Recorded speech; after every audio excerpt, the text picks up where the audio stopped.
Hello. Hello, May I ask what's your name? my name is Steven. May I ask where do you come from? I'm from British Columbia in Canada. How long have you been in Taiwan? I've been here a while. I came here twice actually. The first time I didn't really like it, so I left.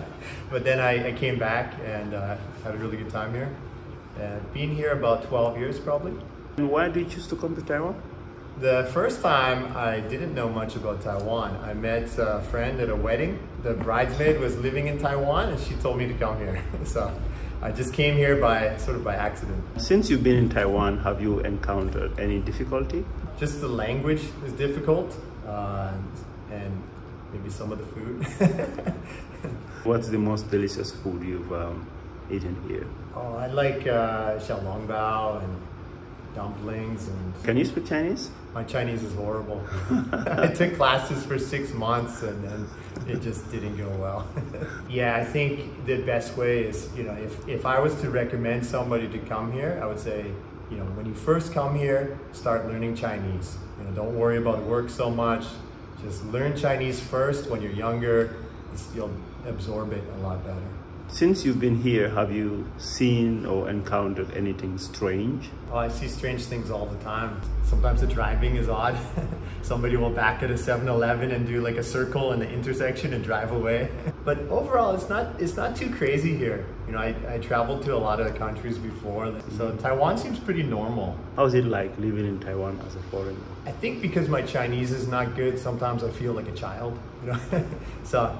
But otherwise, people treat me very, very nice. Once I met my wife here, things got a lot easier as well. I feel like I have a good life here now. How is it like marrying a Taiwanese girl? Oh, great.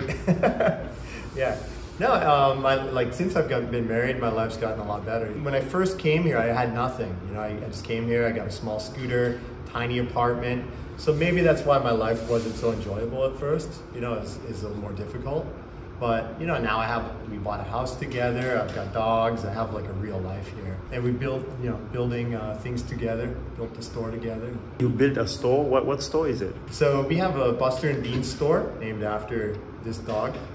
I have another dog too, but we found him on the street and it kind of changed my life a lot because we started to get into doing things with dogs, and my wife stopped working at teaching, and so she started to make dog treats in the house, and it just kept like building and building until we started selling things from overseas, and this year we just opened the store.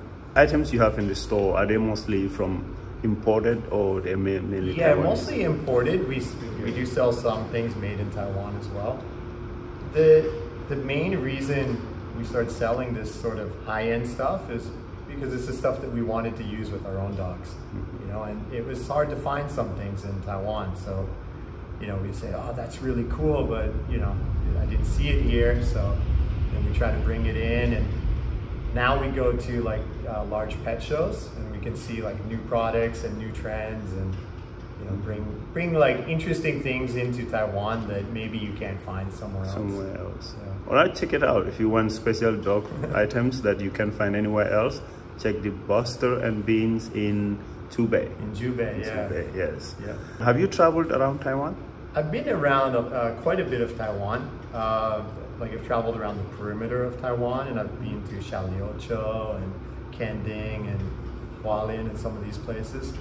So places you've been to so far, where do you think is the best tourist destination? I like Shaliocho. I think I like kind of smaller places. It's a small island. You can go around it in, maybe 30 minutes, especially if you can go when it's not too busy, and it's really nice. You can do like paddle boarding trips and snorkeling. So I like Kending a lot too, but I feel like it's sort of mass tourism. So some experience is really good there, and sometimes you run into some, like jet skis on the beach and like people with the umbrellas, and I kind of like to avoid that sort of thing. What is maybe one or two difference between the people of Taiwan and Canada? I would say like Canadian people are very polite, but Taiwanese people are actually really friendly. Like, here, if you get lost somebody will go out of their way to really help you. Whereas I feel like in Canada, people are like a bit more reserved. Like they will help you, but they don't want to get too involved. Here, my experience has been really good with, you know, Taiwanese people. Like you can lose something and come here. If you like lose your wallet, you know, I've had so many friends that they get the wallet back. All the money is inside it, you know? And a lot of countries that I've traveled to before, you got to really watch your things. Even you leave it in your car locked, you know, it will be gone. So here it's, you know, it's very safe. What is maybe one or two main cultural differences between the two countries? I mean, Canada's a very big country, so that kind of changes the way that people interact. You know, we have a lot of space and people do a lot of like outdoor recreation. There's a lot of camping and barbecues, and like everybody has like mountain bikes, snow machines, and all these like fun things. And here it's a little bit harder because it's a very small island. So there's still really fun places and interesting things to do, but we're all like competing for those, you know, we're all showing up in the same place. There's too many people, I think. You know, I wish there's a little bit less people. It's sometimes a little too crowded for me. I like coming from Canada and also a very small place. I'm used to like a lot of open space. And, yeah. Would you be able to say maybe the difference between maybe Canadian girls and Taiwanese girls? Any difference?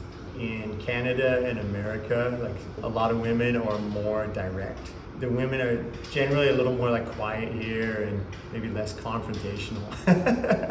Like one thing I actually really do miss that is maybe a negative on Taiwan culture is I don't see anybody dancing here.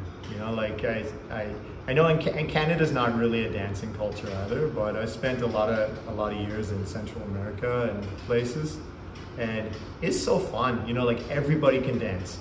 The baby can dance, grandma can dance, you know? So it's, I miss that sort of like, you know, on the weekend you can go to a place and just everybody, they put the music on and everybody is dancing. Has a good time, right? Yeah. And then also in the same sort of culture, people play a lot of like soccer, football, you know?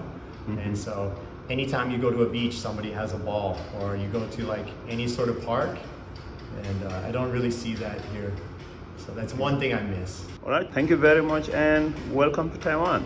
All right, thank you. Thank you very much. Thank you for the interview. And wish the business a huge success. Come check it out. Busters and Beans in Zhubei. Got a lot of dog stuff for you. If you love dogs, come here.